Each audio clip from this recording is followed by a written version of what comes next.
یہ مہینہ سفر المظفر کا مہینہ کہلاتا ہے۔ مظفر اسے کہتے ہیں جس کو کامیابی دے دی گئی ہو۔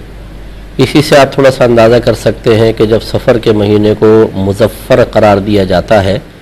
تو یہ مہینہ کوئی منحوس مہینہ نہیں ہے، یہ مہینہ کوئی بلاؤں، آفتوں یا مصیبتوں کے نزول کا مہینہ نہیں ہے۔ کہتے ہیں کہ جی یہ مہینہ منحوس مہینہ ہے، خواتین نے خود نکال لیا جی خالی کا مہینہ، اس میں شادیاں نہ کی جائے، آسمان سے بلائیں نازل ہوتی ہیں۔ یاد رکھیں سب بیکار اور فضول باتیں ہیں اور بالکل خلاف شرع امور ہے۔ یہ مہینہ بھی دیگر 11 مہینوں کی طرح اپنے اندر بے شمار برکات رکھے ہوئے ہے۔ اس مہینے کو بھی کئی بزرگوں کی پیدائش سے، اسی طریقے سے ان کے وصال سے نسبت حاصل ہے۔ یاد رکھیں جس تاریخ کو کوئی بزرگ پیدا ہو وہ بھی باعث برکت تاریخ ہوتی ہے، اور جب ان کا وصال ہو تو بہت زیادہ باعث برکت ہوتی ہے، کیونکہ جب اللہ تعالیٰ کسی اپنے مقرب بندے کو دنیا میں بھیجنا چاہے تو دنیا تو آلائشوں کی جگہ ہے، آزمائش کا گھر ہے، تب بھی وہ تاریخ بابرکت ہو جائے، اور جب اسے اپنی بارگاہ بے کس پناہ میں واپس بلائے، اسے اپنے رحمت کے مقام پر بلائے، تو یقینی سی بات ہے کہ وہ تاریخ بدرجہ اولا پہلی پیدائش کی تاریخ سے بھی بہت اچھی ہوگی۔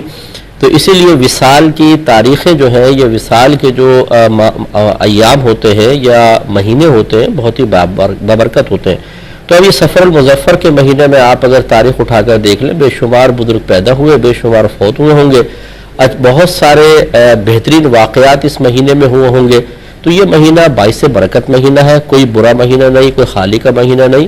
بلکہ نبی کریم صلی اللہ علیہ وسلم کے دور میں بعض مشرکین کا یہ خیال تھا کہ اس مہینے میں آسمان سے بلائیں نازل ہوتی ہے،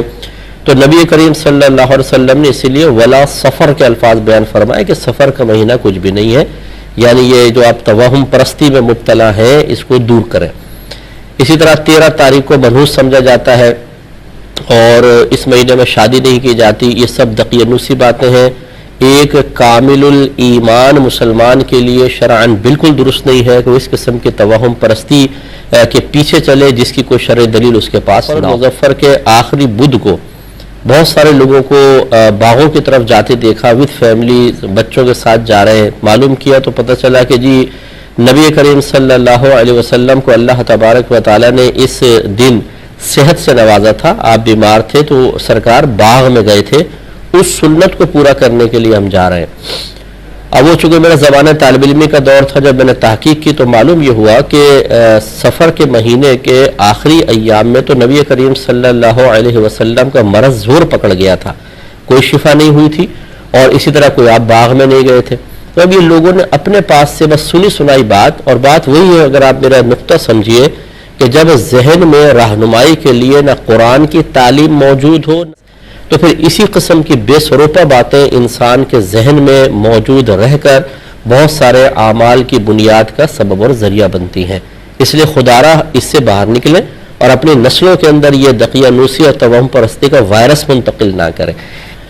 تو اس لیے ان توہم پرستیوں سے خدارہ آپ باہر نکلیں۔ خصوصاً میں کرتا ہوں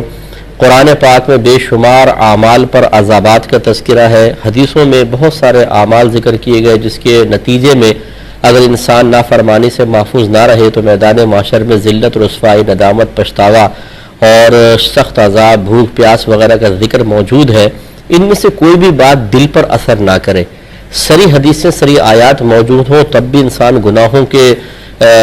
دلدل میں گرتا ہی چلا جائے، اور اس قسم کی باتیں جو افواہیں ہیں جب ہم تک پہنچے تو دل لرز جائے، بدن کانپ جائے اور بڑے بڑے اعمال کی بنیاد کا ذریعہ بن جائے، تو سوچئے کہ کیا یہ ایک کامل ایمان والے مومن کا کام ہے یا ایک کمزور ایمان والے انسان کی یہ تمام حرکتیں ہو سکتی ہیں؟ تو نتیجہ نکلے گا کہ ہمارا ایمان بڑا کمزور ہو چکا ہے، اللہ کی بات اثر نہ کرے، اللہ کے عذاب کا خوف پیدا نہ ہو، نبی کریم صلی اللہ علیہ وسلم کی باتیں دل پر اثر نہ کریں اور ہم اس قسم کی حرکتیں کریں،